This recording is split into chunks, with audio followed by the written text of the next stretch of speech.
CBS 윤철원 기자인데요. 방금 하신 말씀 중에 세월호 7시간과 관련해서 그 비선 진료 결과 발표를 할 때 이제 언급을 가능할 거라고 말씀하셨는데, 그러면 그 수사 과정에서 그 세월호 7시간 동안에 그 대통령이 어떤 진료를 받고 있었다는 그런 정황을 잡으신 건가요? 뭐 세세한 부분에 대해서는 결과 발표 때 그때 아마 그 말씀을 들으시면 될 것 같습니다. 네, 마지막 질문 받죠. 이데일리 이재호인데요. 그 며칠 안 관련해서 김영재 원장으로부터 박근혜 대통령의 그 시술을 했었다. 뭐 이런 것들을 입증하시는 그런 자료를 받아냈다. 예, 그렇습니다. 사실 김영재 원장 같은 경우에는 청문회에 나왔었는 박근혜 대통령 얼굴을 보고 시술이 있었다는 것을 하니까 최소한 세 차례에서 네 차례 정도 필러 보톡스 시술을 했다라고 자료를 주는데 7시간의 의혹이 해명이 되고 있지 않잖아요. 그런 가운데 또 새로운 의혹이 제기가 됐습니다. 미국 현지에서 발행되는 썬데이 저널에서 2014년 4월 16일 당시에 박근혜 대통령이 청와대가 아니라 롯데호텔 36층에 있었다는 제보를 토대로 한 기사를 냈다고 해요. 어떤 내용이고, 또 저는 궁금한 게 미국 현지의 썬데이 저널이라는 게 일단 믿을 만한 곳인지도 궁금하거든요. 거기는 무척 믿을 만한 곳입니다. 네. 네. 어떤 내용이었나요? 그 보도 보셨나요? 네. 이거는 위험한 이야기를 왜 저한테 하라고 그러세요? 그럼 우리가 해요? 한번 갔다 왔으면 또 한번 갈 수 예. 있는 거 아니에요? 그런데 우리 지금 방송 제가 중인데요. 면회는 열심히 다닐게 일주일에 한 번씩 또. 방송 중인데 죄송합니다만 거기서 소리를 막 지르시면요 방해하는 거예요. 그러지 마세요. 예. 그럴 수 있습니다. 예. 그럴 수 있습니다. 네. 네. 예. 말씀하세요. 예. 아니 네. 그 이제 보도에 의하면 세월호 당일날 롯데호텔 36층에서 대통령이 시술을 했다는 거 아닙니까? 이 기사를 쓴 미국 선데이 저널 측에 제가 그걸 보고 전화를 했어요. 예. 통화를 했습니다. 데이빗 윤이라고 하는 친구였나요? 기자. 아니죠. 예. 이름을 밝혀야 됩니까? 아니 거기 나왔습니다. 검색하면 다 나오니까요. 네. 예. 안치용 그 선생하고 가까운 같이, 분이에요. 예. 같이 일하는 분인데요. 그래서 안치용 선생한테 그 안치용이란 분 아시죠? 안치용 분. 예. 그분이 이제 YTN 기자 출신이에요. 허튼 분이 아니고 그분이 나름대로 굉장히 그동안 정의롭고 진실된 기사들을 많이 썼고, 그래서 그분한테 전화를 하니까 자기가 잘 아는 분이 했는데 또 그분하고 통화를 한번 해봐라 해서 제가 통화를 했어요. 그 내용은 롯데 고위 관계자, 당시에 그날 그 현장에 있었다고 하는 롯데 고위 관계자가 의제보. 한 제보라고 이야기를 하는데요. 그게 사실이라고 그러면은 그 제보가 허위일 수가 없는데요. 그랬을 것 같아요.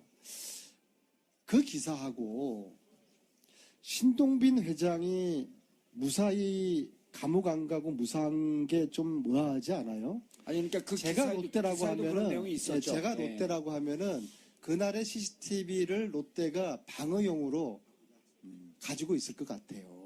그 내용도 기사에 좀 나오지 않던가요?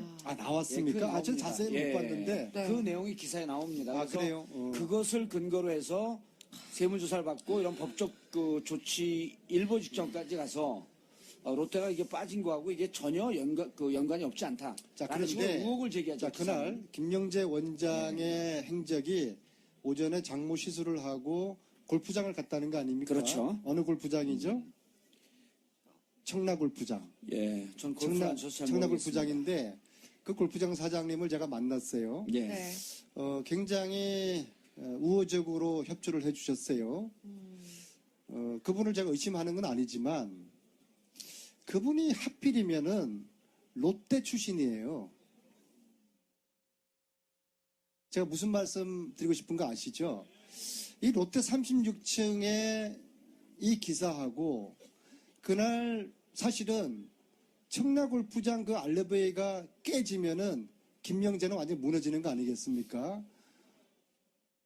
장모 시술은 거의 무너졌는데 골프장 이 부분은 골프장에서 골프를 쳤다고 확인을 해주니까 우리가 골프장 알레바이 돼가지고는 믿을 수밖에 없는 거 아니겠어요? 근데 그 골프장 알레바이를 확인해 준 그분이 롯데 건설의 고위 간부 출신이었다는 게 예. 저는 이게 뭔가 석연치가 않아요. 어쨌거나 롯데 호텔 36층에 국조위원들이 현장 조사를 가봐야 된다고 생각합니다. 예. 듣기로는 거기가 VVIP 전용이라는 거 아닙니까? 실제로 그런지 거기에 CCTV가 있는지 있다고 그러면 그걸 보관을 얼만큼 보관을 하고 있는지 보통 30일 보관 기간인데 기술력을 동원하면은 복구할 수가 없는 건지 그런 것들을 확인하러 저는 다음 주 초에 국조특위위원들이 가기 싫다고 그러면은 뭐 제가 대표해서라도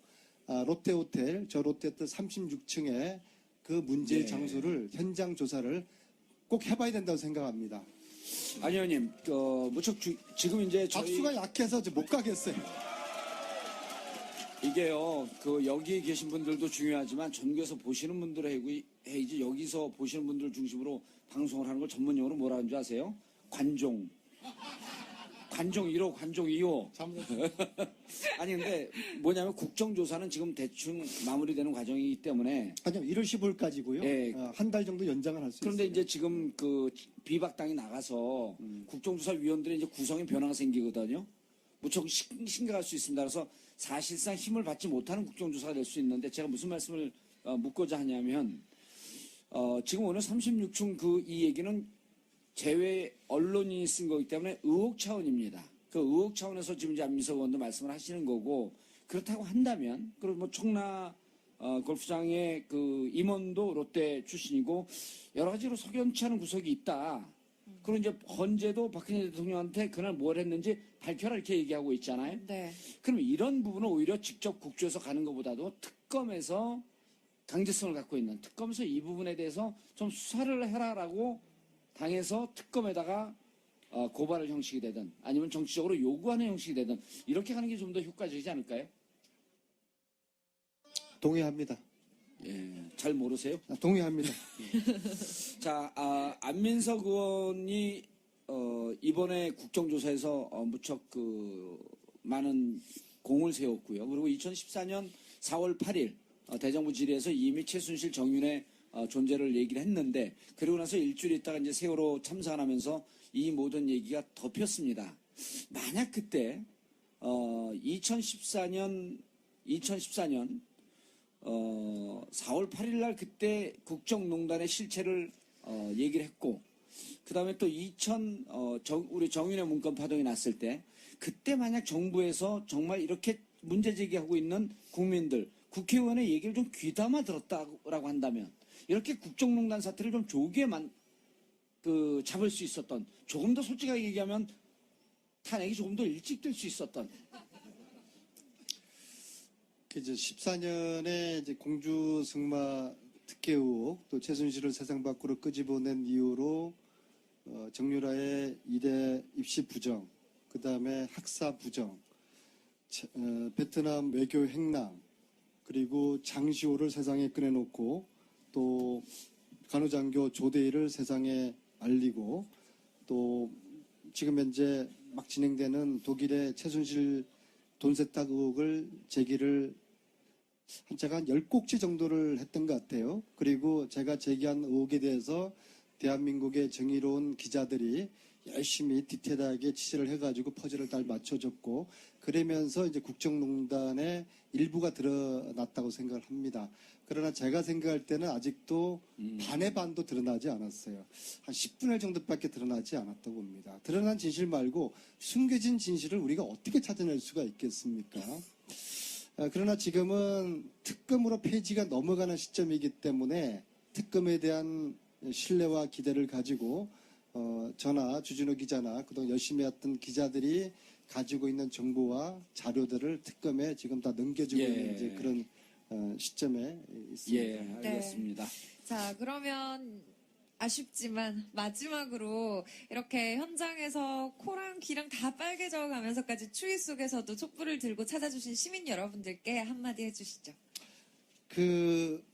먼저 박근혜 대통령께 감사드립니다. 우리 대한민국 국민들을 특히 청년들을 이 민주주의 교육 실천의 장으로 끌어내주시는 우리 대통령께 무한한 감사를 드리고요. 그리고 한편으로 국민께 참 죄송하게 생각합니다. 오늘 9차 촛불 집회인데 이 추운 겨울날 촛불을 들고 거리를 나오게 해드려서 또 우리 정치인들이 좀 잘했더라면 특히 우리 야당도 책임을 느끼면서 국민들에게 죄송스럽게 생각을 합니다. 세월호 7시간 진실이 밝혀질 때까지 박근혜 구속이 될 때까지 우리는 촛불을 내릴 수가 없습니다. 세월호 7시간 진실이 밝혀지는 그때, 박근혜가 구속되는 그때 이 광장에서 승리의 촛불을 함께 들기를 기원하겠습니다. 즐거운 성탄 되십시오.